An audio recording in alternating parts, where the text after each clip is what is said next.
Hello বন্ধুরা, তো আজকে সকাল সকাল ঘুম থেকে ওঠার পর একটা এক্সপেরিমেন্টের কথা মাথায় আসলো। তো সেই মতো আমি দোকানে চলে গেলাম। দোকানে বন্ধু ছিল, বন্ধুকে বললাম বন্ধু একটা চিপসের প্যাকেট দে। তো দিল, সেটাকে নিয়ে বাড়ি চলে আসলাম। তো প্ল্যানটা হলো যে আজকে দেখবো ওই প্যাকেটটার উপর কতটা ওয়েট দিলে সেটা ফেটে যায়। তো এক্সপেরিমেন্ট করার জন্য এই জায়গাটা বেছে নিলাম। তো প্রথমে চিপসের প্যাকেটটা নিয়ে এখানে ভালো মতো বসিয়ে নিলাম। তো এরপর প্রথমে শুরু করব ইট দিয়ে। প্রথমে একটা ইট এর উপরে চাপালাম। তো চাপিয়ে রাখাটা খুব রিস্ক হয়ে যাচ্ছিলো, ব্যালেন্সই থাকছিল না, পড়ে যাচ্ছিলো বারবার।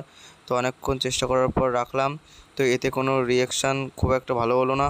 তো এরপর আরেকটা ইট দিলাম। তো আরেকটা ইট দেওয়ার পরে এটাও ব্যালেন্সে রাখা যাচ্ছিলো না, শুধু পড়ে যাওয়ার চেষ্টা করছিলো। তো এটাও তো কোনো রিয়াকশানই হচ্ছে না এতে। তো এরপরে ভাবলাম আমার ভাইপোকে উঠাবো। তো ও উঠতে খুব ভয় পাচ্ছিলো যে পড়ে না যায়। তো ওকেও উঠে দিলাম। তো কী, এ তো ফাটছেই না। এরপর ঠিক করলাম যে আমি উঠবো। তো আমি ওঠার পর দেখো কী হয়। তো এবারও ফাটলো না। তো মনে হয় এটা ফাটবেই না, সেজন্য আমরা ঠিক করলাম যে এটাকে খুলে খেয়ে নেবো। তো যাই হোক, এটা ফাটেনি, তোর ভিতরে কোনো সমস্যা হয়নি, দেখো ভিতরে একদম ঠিক আছে। তো আমি এটাকে খেয়ে নিলাম। তো ভিডিওটি ভালো লাগলে লাইক, কমেন্ট, সাবস্ক্রাইব।